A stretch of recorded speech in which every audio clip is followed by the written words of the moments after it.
Fox 61 News at 10 starts now. It just kept stalling and stalling, and you knew something was going on. Now at 10, travel troubles reaching a peak tonight after the FAA grounded all flights earlier in the day, when weary flyers can expect to be back up in the air at Bradley. A woman shot in the chest in East Hartford. The new details we're learning about what happened and who police arrested tonight. And with a shocking amount of people facing food insecurity in New London County, one organization is stepping in to make sure that no one goes hungry. The news at 10 starts right now.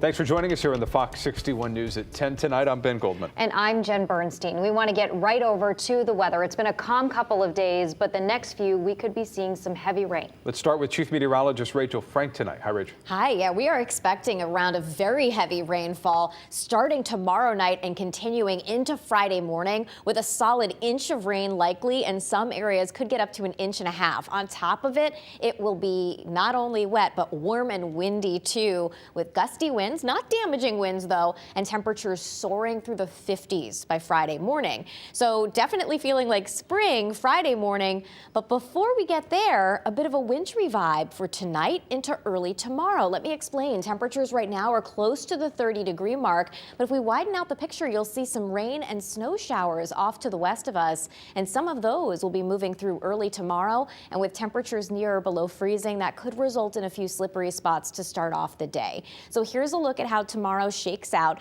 Again, tomorrow there is a chance for some snow flying through the air in parts of this state early in the day, and then we'll transition all over to rain as temperatures rise. For southern Connecticut and the shoreline, likely just rain showers. But again, with temperatures below freezing, again, there could be a few sneaky, slippery spots. So make sure you're checking in with the Fox 61 morning show crew just in case. Otherwise, it's just off and on scattered light showers through the day tomorrow, and then that heavy rain arrives heading into tomorrow night, and we could even get a thunderstorm by Friday morning to go along with those warmer temperatures. We'll step you through at the future radar and get you all set for the weekend coming up.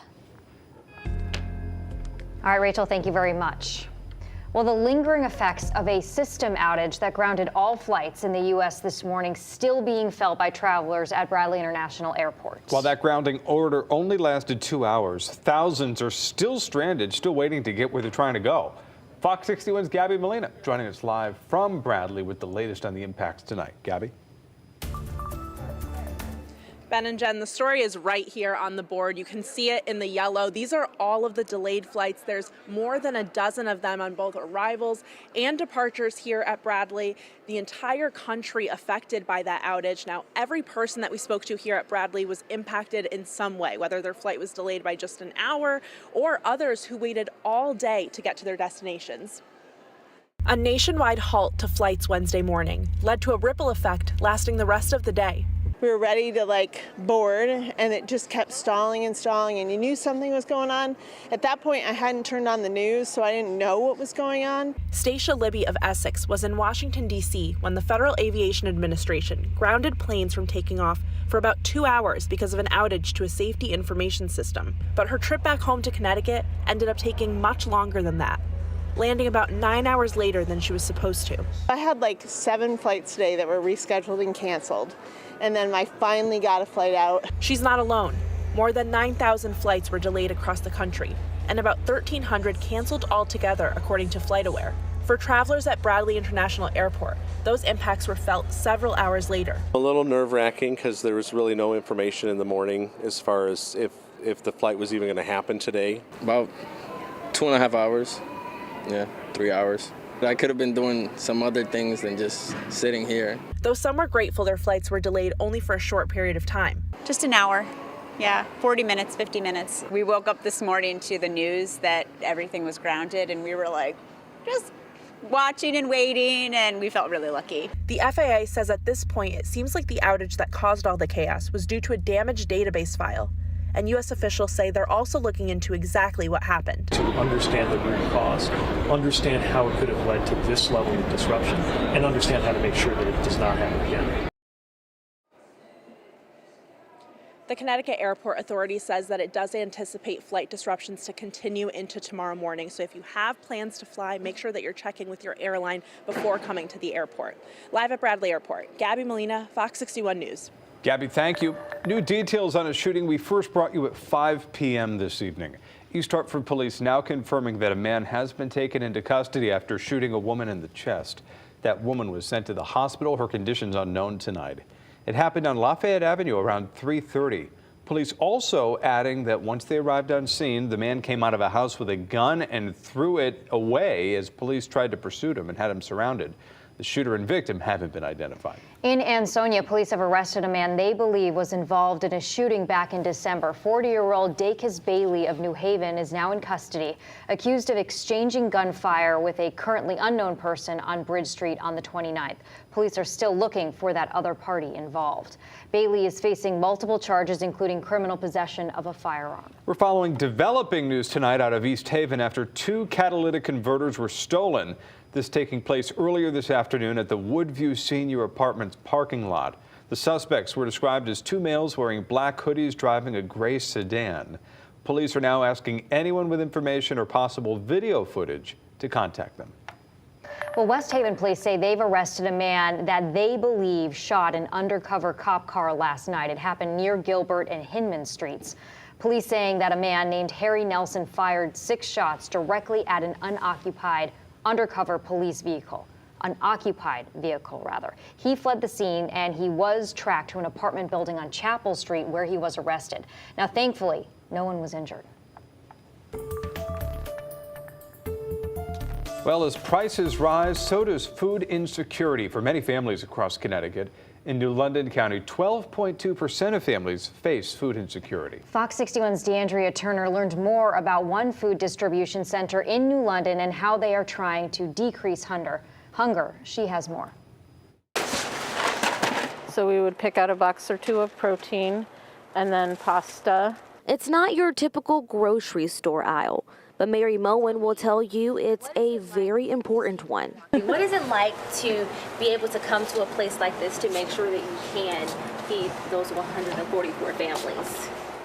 It means the world to be able to come and shop and pick out what we need. Every Tuesday morning, she faithfully pushes this green cart up and down the aisles of Gemma E. Moore and United Way Food Center in New London. This is a warehouse where food pantries across New London County, like Mary's Church, can come shop to fill their pantries for those in need. One of the biggest things we are seeing is more and more people coming. 12.2% of New London County families are food insecure. Dina Sears-Grave with United Way of Southeastern Connecticut says that the rise in food insecurity is because of inflation. For a lot of it, it's really about, again, you're juggling so many different things that are getting hit by inflation. To fill this warehouse, they get donations from companies and community members. We have companies that will give us and provide us support to actually purchase food. And then we also get general donations from people to do that as well. She says they always see an influx of donations during the holiday season, but in just a few weeks, things will be different. As soon as we get into the end of January, beginning of February, you see all the amounts of this food will decrease rapidly. So again, we are always looking for our community to continue supporting, and remember that food insecurity lasts all year round and not just at the holiday season. Donations help people like Mary continue to serve her church's customers. And like United Way is there to help us, we're there to help anybody that needs help. United Way has different branches across Connecticut that helps with homelessness and food insecurity. To learn more, you can visit our website at fox61.com. In New London, DeAndrea Turner, Fox 61 News. DeAndrea, thank you. Hundreds of people gathered at the state capitol today to remember Representative Quentin Q. Williams. This after he died last week after being hit by a wrong-way driver just a few hours after the new legislative session gavelled in. A motorcade carrying his body one last time from his home in Middletown to the state capitol. His family wanted to honor Williams and his life of service with 3 minutes of silence for the 3 terms he served in office. A friend has been lost. A husband will be missed, and collectively we grieve the absence of our dear brother. The Capitol family paying their respects and grieving the loss of the person that they called an extraordinary legislator and friend. Lawmakers will be back at the Capitol next week. Well, today, Alex Jones's lawyer, Norm Pattis, lost his appeal to win back his law license after it was suspended for sharing confidential medical files with Texas lawyers involved in Jones's case.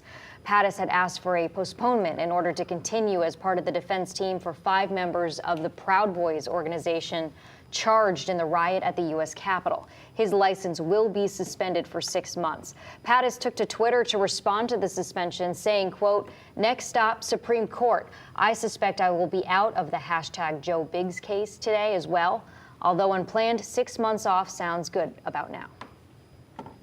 And under the news, caught on camera tonight. Check out this rather bizarre scene Naugatuck officers had to respond to yesterday afternoon. This is a look of the car, 27-year-old Jason Greer of Middletown, New York, doing donuts right in front of St. Michael's Church. Police say he drove away. Officers chased after him right to the intersection of Church and Maple Street, where he started doing the same thing. Police followed him to the parking lot where Greer was arrested and then charged with breach of peace and reckless endangerment.